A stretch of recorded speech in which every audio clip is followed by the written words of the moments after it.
এখানে ওখানে ছুটাছুটি করে টাকার জন্য। কত জনে কত কথা কয়, কই ছেলেরা বড় হয়েছে, কাজ কাম করলি তো আর মাটার এরম করে বেড়ান লাগে না। কিন্তু মানুষের বুঝবো কি করে? চাকরি বাকরি করার মতো টাকা নেই আমাদের কাছে।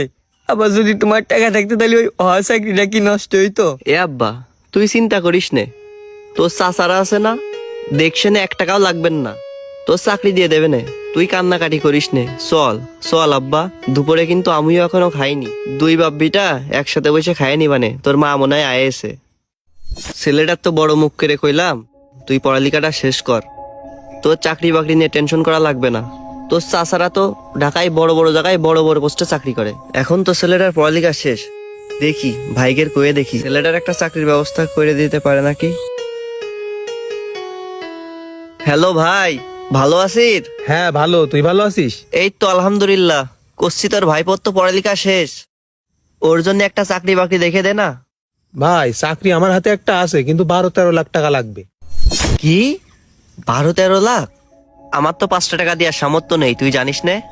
তুই ওর জন্য একটা কাজ দেখে দে না। আরে ভাই, চাকরি অত সহজ না, চাকরি বাকরি করতে হলি টাকা লাগে। তুই একটা কাজ কর, ওর ছোটখাটো একটা কাজ দেখে করতি। আচ্ছা ঠিক আছে।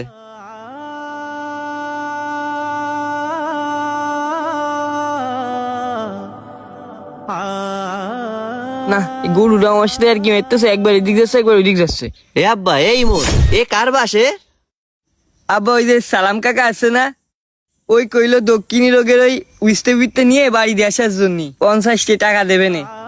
ইমন, এ আব্বা, তুই 50 টাকার জন্য এত দূরিতে বাস টাইনে নিয়ে বাড়ি যাচ্ছিস?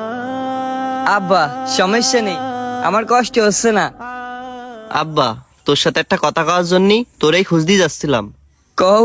আব্বা তুই কষ্ট কর, আমি আর মায়া দেখাতে পারতেছি না, আমি বাপ হিসেবে ব্যর্থ। আব্বা কেন, কি হয়েছে? তুমি কান্তি চাও কেন আব্বা? কি হয়েছে আব্বা?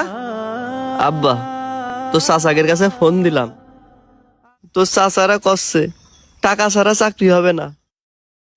আমি এত টাকা কই পাবো ক? আব্বা আমি তো জানি এই যুগে টাকা ছাড়া চাকরি হয় না, আর আমাদের এই বাংলাদেশে তো হবেই না আব্বা। বাংলাদেশে যে ফেরেস্তায় আসুক না কেন ক্ষমতায়, টাকা লাগবেই, পড়ালেখার মূল্য নেই। আব্বা আমি একটা কথা কব তোমার, তুমি আমার এই পড়ালেখা না শিখে তুমি আমার একটা কাজ শিখতে পারতে, আমি হয় রাজমিস্ত্রি হতাম,